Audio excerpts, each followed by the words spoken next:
বর্তমানে HIV AIDS আক্রান্ত রোগীর সংখ্যা রাজ্যে প্রতিনিয়ত বাড়ছে। যেহেতু গ্রাফ ঊর্ধ্বমুখী, তাই সেক্ষেত্রে সচেতনতা বাড়াতে একাধিক কর্মসূচি কিন্তু হাতে নিয়েছে রাজ্য সরকার। অন্যদিকে আজ দেখা গেল কৈলাসহরের শ্রীরামপুর স্বামী বিবেকানন্দ হলে এইচআইভি এর উপর এক দিবসীয় সচেতনতা শিবির আয়োজন করা হয়। Tripura state AIDS control society এবং ঊনকোটি জেলা মুখ্য স্বাস্থ্য দপ্তরের যৌথ উদ্যোগেই এই এক দিবসীয় সচেতনতা দিবস পালন করা হয়। অনুষ্ঠান মঞ্চে উপস্থিত ছিলেন মন্ত্রী টিঙ্কু রায়, জেলাশাসক ডক্টর তমাল মজুমদার, এসপি সুধাম্বিকা আর, কৈলাসহর পৌর পরিষদের চেয়ারপারসন চপলা দেব রায়, ঊনকোটি জেলা পরিষদের সভাধিপতি অমলেন্দু দাস, মুখ্য স্বাস্থ্য আধিকারিক doctor Shirshendu Chakma, project director TSACS doctor সমর্পিতা দত্ত সহ অন্যান্যরা।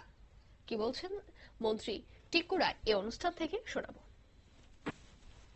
যুব বিষয়ক ক্রীড়া দপ্তর এই যৌথ উদ্যোগে রাজ্যস্তরীয় একটা কমিটি রয়েছে যে আমরা নেশা মুক্ত কি করে করতে পারি, নেশা মুক্ত নিয়ে নেশা মুক্ত অভিযান করার জন্য আমরা আমাদের রাজ্য সরকারের উদ্যোগে অর্থাৎ ক্রীড়া দপ্তরের উদ্যোগে খেলো ত্রিপুরা সুস্থ ত্রিপুরা প্রকল্পের অধীনে নেশা মুক্ত ত্রিপুরা কর্মসূচি আমরা পালন করছি।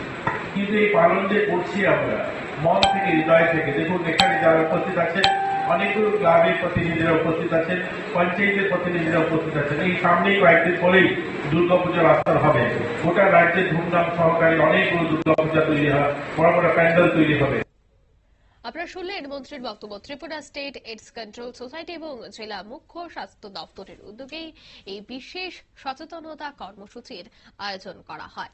এই মুহূর্তের সংবাদ এ পর্যন্তই। আমাদের পরবর্তী নিউজ এবং আপডেট দেখার জন্য অবশ্যই চোখ রাখবেন শুধুমাত্র নিউজ ভ্যানগার্ডের পর্দায়। খবরের ভাষায় মানুষের প্রতিবাদ, মানুষের ভাষায় নিউজ ভ্যানগার্ড। ধন্যবাদ।